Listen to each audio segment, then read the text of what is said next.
Hello, my friends, and welcome back. Thank you very much for being with me again today.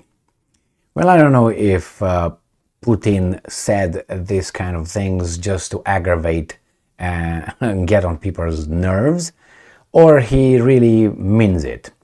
After his Russia-Africa summit in St. Petersburg, he had a few things to say regarding what he hopes the relationship between the continent of Africa and Russia could be. And he proposes this, and listen to this.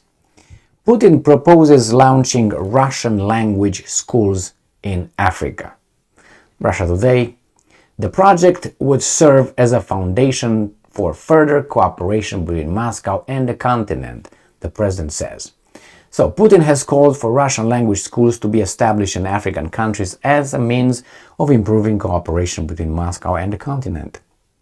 And I'm quoting, "We suggest exploring the possibility of creating schools teaching in Russian in African countries," end quote, Putin said on Thursday during a plenary session of the Russian-Africa Economic and Humanitarian Forum in St. Petersburg.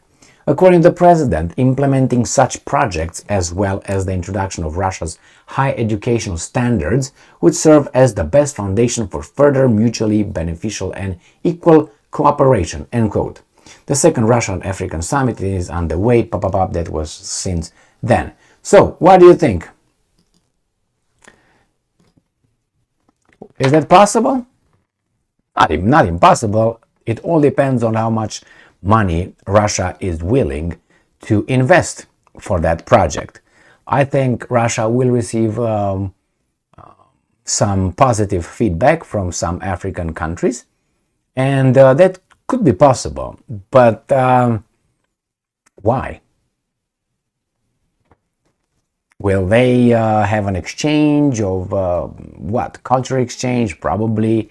And nevertheless, I think this is, in my first assessment, is just wants to get on people's nerves. And those peoples are the French and British, which obviously were some of the main colonizers of the African continent. Therefore, he just tries to replace their language. But I don't think that is possible. Maybe on a little narrow,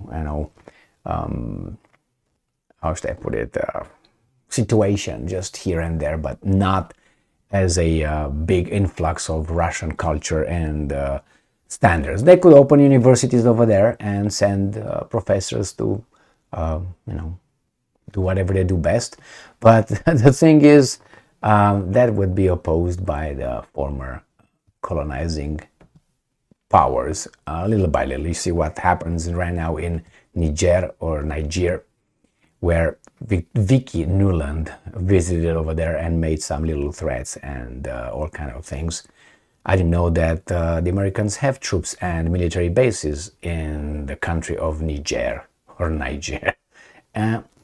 It's very interesting. That means these guys can overthrow the overthrowers whenever they want. So, we'll see. I don't think that will materialize, but at a very tiny level. I'm talking about the Russian language schools. Thank you very much for being with me again today. But it must be a start somewhere. Maybe this is it. Stay strong, stay smart, look for the truth, and be just.